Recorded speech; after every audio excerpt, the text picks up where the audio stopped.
ሰላም ጤና ይስጥልን ተመልካቾቻችን ከአንከር ሚዲያ ዝግጅት ክፍል ያክብሮ ሰላምታችንን እናቀርባለን። ዜናዎችን ይዤ መጥቻለሁ። መሳይ መኮንን ነኝ። ካለፈው ሳምንት ጀምሮ ምስራቅ አርሲ ጉና ወረዳ ኖኖ ጃዊ ቀበሌ የሚሰማው ነገር ጥሩ አይደለም።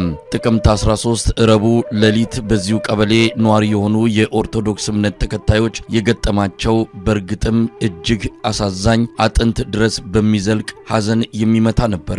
በታጣቂዎች በስለትና በጥይት በአንድ ሌሊት 14 ሰዎች ተገደሉ። ከ2 ዓመት ሕፃን እስከ 76 ዓመት አዛውንት በጥቃቱ ሕይወታቸውን አጡ። በርካቶች ቆሰሉ። ሕፃናት ለጋገላቸው በስለት ተተለተለ። ጥቃቱ በዚያው አላበቃም። በተከታዩ ቀንም 5 ሰዎች ተገደሉ። በሶስተኛው ቀንም ሌላ 6 ሰዎች በአሰቃቂ ሁኔታ መገደላቸው ተገለጸ። የመጀመሪያዎቹ ቀብር እየተፈጸመ ሌሎቹ እየተገደሉ ነበረ። አሁን ቀጠናው በፍርሃትና ስጋት ተውጧል። የኦርቶዶክስ እምነት ተከታዮች በየጥሻውና ዋሻው ተደብቀው የድረሱልን ጥሪ እያሰሙ ነው። የሚደርስላቸው ቤተመንግስትም ሆነ ቤተ ክህነት የለም። ጉዳዩ ያሰቃቂነቱን ያህል ትኩረት አላገኘም። ቤተ መንግስቱም ቤተ ክህነቱም ዝምታ መርጠዋል። ለአንከር ሚዲያ ከስፍራው የደረሱልን ጥሪ እየመጣለት ነው። ከተፈጸመው በላይ ያንዣበበው መጪ አደጋ አስፈሪ ነው ይላሉ በጭንቀት ውስጥ ያሉ የጉና ወረዳ ጃዊ ቀበሌ ነዋሪዎች። ወደ ኢትዮጵያ ኦርቶዶክስ ተዋሕዶ ቤተክርስቲያን ቅዱስ ሲኖዶስ ጽሕፈት ቤትና ጠቅላይ ቤተ ክህነት ስልክ በመደወል ስለተፈጠረው ሁኔታ መረጃ ለማግኘት ያደረግነው ጥረት አልተሳካም። አንድ አባት ስሜን አትግለጽ፣ ድምጼን አታቅርበው ብለው ብንናገር ነገሩ ይከፋል ብለን ነው የሚል ምላሽ ሰጥተውኛል። የምስራቅ አርሲውን እልቂት በተመለከተ መረጃውን ያወጡት አንዳንድ የቤተክርስቲያኒቱ የሚዲያ መድረኮች ወዲያውኑ ዜናውን እንዲያነሱት ተደርገዋል። ምክንያቱ በእርግጥ ግልጽ አይደለም። ይህን ጉዳይ እንዴት ያዩታል ብለን የቀድሞ የቅዱስ ሲኖዶሱን ዋና ጸሐፊና የኒውዮርክና አካባቢው ሀገረ ስብከት ሊቀ ጳጳስ ብፁዕ አቡነ ጴጥሮስን አነጋግረናቸው ነበረ። አጭር ቆይታ አድርገናል።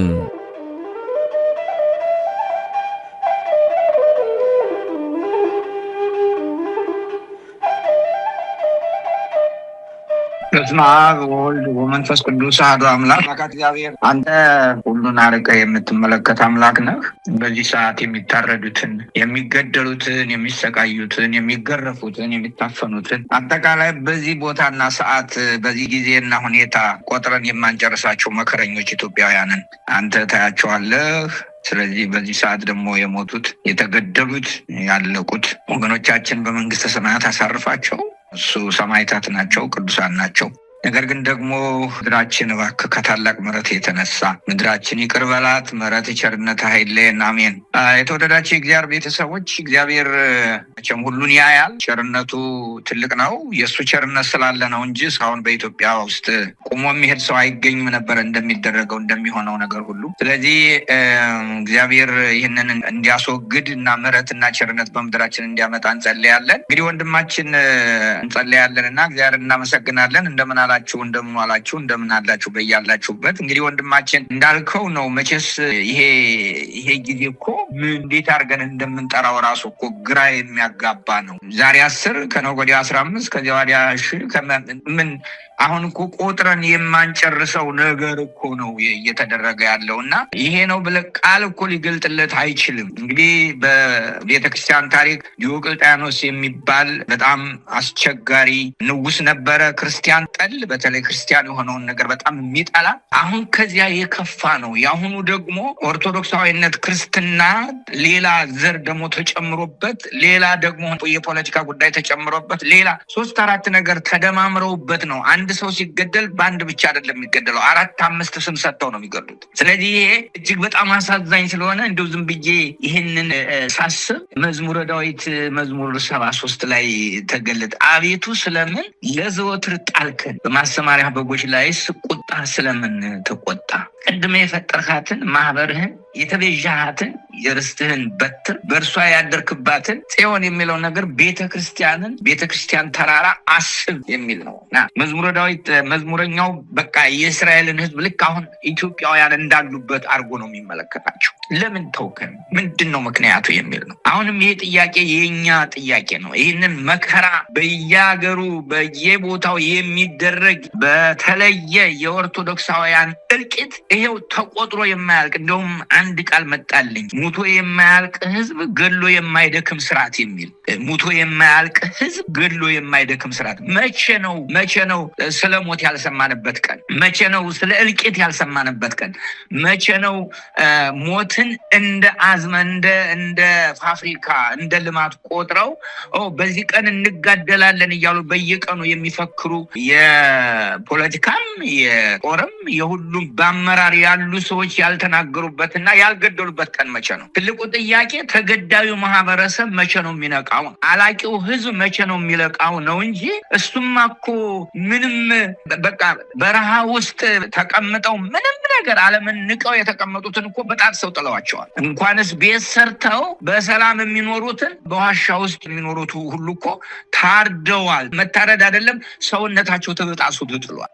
ስለዚህ ይሄ የከፋ ነገር እንዴት አድርጎ ይቆም ነው ጥያቄው እንጂ ይሄማ እኮ ተለመደ እኮ ይሄው ስንት ዓመታችን ሆነ እንዴ 10,000 ሰው ኪሞት አንድ ቃል የማይተነፍስ አንዲት አበባ ተበጠሰች በተባለ ጊዜ የሚጮሁ የሚገርም አስተሳሰብ ያላቸው ሰዎች እኮ ናቸው። በሞት በጣም ደስ የሚላቸው ሰው አለቀ ሲባል በጣም የሚፍነከነኩ የሚደሰቱ፣ ነገር ግን ደግሞ ሰው ሰላም ይሁን ሲባል ይቅርታ ይደረግ ሲባል ንስሐ ንግባ ሲባል የሚበሳጩ ምን አይነት መንፈስ ነው? ኢትዮጵያውያን ወገኖቻችን በተለይ ኦርቶዶክሳውያን እኔ አሁን ለጦርነት እንድትነሱ እያልኩ አይደለም። አሁን ይህንን መቼም ጦር ቀስቃሽ ብላችሁ እንደምትናገሩት እርግጠኛ ነኝ አምናለሁ። ነገር ግን ህይወትን እንዴት እናትርፍ? እንዴት ነው በኢትዮጵያ ምድር ላይ የሚኖር ሰው የሆነ ነገር ከአውሬነት ከዕቃነት ከረከሰ ከወደቀ ነገር ተነስቶ ሰው ነህ ወደሚባል አቅጣጫ የሚመጣው? እንዴት ነው? ይህንን ለምንድን ነው ማድረግ ያቃተንኛ? ለምንድን ነው አንድ ላይ ሆነ በሰላማዊ መንገድ ኧረ እባካችሁ መግደሉን አቁሙ ብለን ማንነግራቸው? እነዚህ ሰዎች እኮ አልገደልንም እያሉን እኮ ነው። ምንም ነገር እኮ አልተፈጠረም ለነሱ።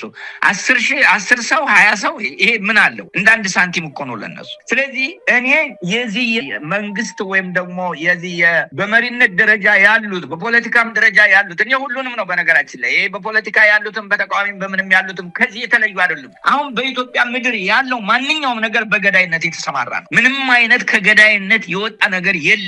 ራሱ እርስ በርሱ ተስማምቶ መኖር ያልቻለ እንዴት አድርጎ ነው ከገዳይነት ወጥቶ ህዝብን ከሞት የሚያድነው? አይችልም። ስለዚህ ዛሬ በእግዚአብሔር ስም የምጠይቃችሁ እባካችሁ ወደ ልባችሁ ተመለሱ። ኢትዮጵያውያን ይሄ ተገዳዩ ህዝብ ተገዳዮች ልክ እንደ ነነዌ ሰዎች አንድ ሆናችሁ ቁሙ። አንድ ሆናችሁ በአንድ አንደበት በአንድ ልብ በአንድ ሀሳብ ሆናችሁ በንስሐ ሆናችሁ በፍቅር ሆናችሁ እርስ በርሳችሁ አንድ ሆናችሁ ቁሙ። ያን ጊዜ ፖለቲከኞች መግቢያ ቀዳዳ ያጣል። ስለዚህ ወንድሜ እኔ ቃል የለም ይህንን የምገልጽበትና እግዚአብሔር አምላካችን ለህዝባችን ኃይሉን ብርታቱን መጽናናቱን ይስጣው። እኔ ጠቅላላ መላ ኢትዮጵያ እኮ ነው ይሄ የመላ ኢትዮጵያ ሀዘን ነው። የትኛውም ቦታ የምሰማው ነገር አሰቃቂ ነገር ነው። የትኛውም ቦታ የምታዳምጠው ነገር ህሊናን ለጆሮ ጨው የሚያደርግ ነው። እንደዚህ ነው ወይ ተብሎ የሚጠየቅ ነገር ነው የትኛውም ቦታ በየትኛውም አካባቢ። ስለዚህ ወገኖቼ ወደ ልባችን እንመለስ። ገዳዮቻችን መግደል አያቆሙም። እኛም ካላለቅን አይተውንም። ስለዚህ ከማለቃችን በፊት በአንድ ላይ ሆነን በአንድ ሀሳብ በአንድ ልብ ሆነን እንነሳና ወደ እግዚአብሔር የምንጩህ ገዳዮቹንም አትግደሉን ብለን እንንገራቸው። በቃን ማንም አይለይህም። ማንም ኦሮሞ የፈለግከውን ስም ተጠራ አይለቁህም። እነሱ ስራቸው መግደል ነው። ከመግደል ቦዝነው ካደሩ ይሞታሉ። ልክ አሳ ከውሃ እንደወጣ እነሱ ከመግደል ከቆሙ ይሞታሉ። ስለዚህ ያንን ነገር ከመግደል እንዲቆሙ እናርጋቸው። ያን ጊዜ እነሱ ራሳቸው ልባቸው ይቀልጣል እና ወደዚያ እንድንሄድ ነው አደራ ምለው። የሞቱትን ነፍሳቸውን ይማር። ሀገራችን ኢትዮጵያ በምሕረቱ በቸርነቱ ይጎብኝልን። ይህንን የገዳይነት መንፈስ ከምድራችን ያስወግድልን። የቅዱሳን ረድኤት በረከት ጸሎት አማላጅነት አይለየን። አሜን። አባታችን በጣም ነው የማመሰግነው። በእውነት ትልቅ ቃል ነው። በዚህ ወቅት ላይ ይህንን ቃል የሚሰሙ በችግር ውስጥ ያሉ በስጋት ውስጥ ያሉ በተለይም በዛ ድርጊት እየተፈጸመ ባለበት አካባቢ ያሉ የኦርቶዶክስ እምነት ተከታዮች ይህንን ቃል ሲሰሙ እውነት ለመናገር መጽናኛ ይሆናቸዋል። ግን እንደው አባታችን በጣም ያሳዝናል። እንደሰማነው ከሆነ በአርሲ ሀገረ ስብከት ጉና ወረዳ ኖኖ ጃዊ ቀበሌ የሚኖሩ 14 ኦርቶዶክሳውያን ናቸው። ከሌሊቱ 6 ሰዓት ጥቅምት 13 ቀን ማለት ነው ከተኙበት ከቤታቸው አስወጥተው ነው የታጠቁ ኃይሎች በከፈቱት ተኩስ በአሰቃቂ ሁኔታ የተገደሉት። ያሉት። 6ቱ ከመገደላቸው ከአንድ ቀን በፊት ቀድሞ ታፍነው የተወሰዱ እንደነበረ ነው የሰማነው። እንግዲህ እድሜያቸው ከ2 ዓመት ጀምሮ እስከ 76 ዓመት የሚሆኑ አዛውንት ነው እንግዲህ ከሞቱት መሃል ማለት ነው። በተመሳሳይ ሁኔታ በቀለቤሌ ውስጥ የሚኖሩ 8 ኦርቶዶክሳውያንም ሌሊት ከቤታቸው አስወጥተው የታጠቁ ኃይሎች በአሰቃቂ ሁኔታ መግደላቸው ነው መረጃ የተመለከተው። አሁን የሞቱትስ አንዴ አምልጠዋል ወይም ደግሞ ተገለዋል። አሁን ትልቁ ከዛ አካባቢ እየሰማን ያለነው የሚደርስልን አጣን ነው። ቤተ ክህነት ዝም ብሏል።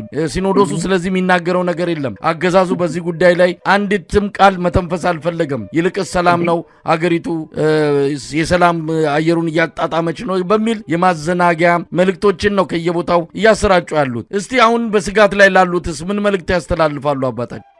እኔ 2 ነገር ነው አክቹአሊ 3 ነገር። አንደኛ እርስ በርሳቸው እዚህ አካባቢ ያላችሁት ወገኖቻችን እርስ በርሳችሁ ተጠባበቁ።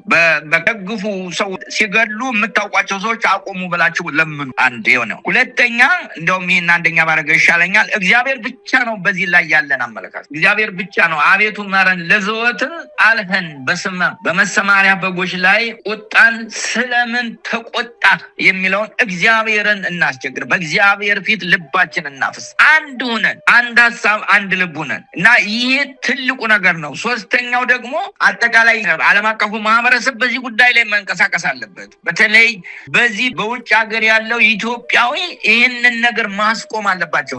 አንተ እንዴት ትጠይቃለህ? ሰላም ነው በሉ ነው እንጂ የሚሉ ስለዚህ ስለሞቱት እንዴት አድርገህ ነው አንተ ስለ ሰው ሞት ይናገራሉ ብለህ የምትገምተው? አትችልም እኮ። ለምንድን ነው እንደዚህ አይነት የምትለው? ራሱ እኔ እንደውም የሚያናድደኝና የሚያበሳጨኝ ሰው እነዚህ ሰዎች እንዲናገሩለት ማሰቡ ነው። ለምንድን ነው እንደዚህ የምናስበው?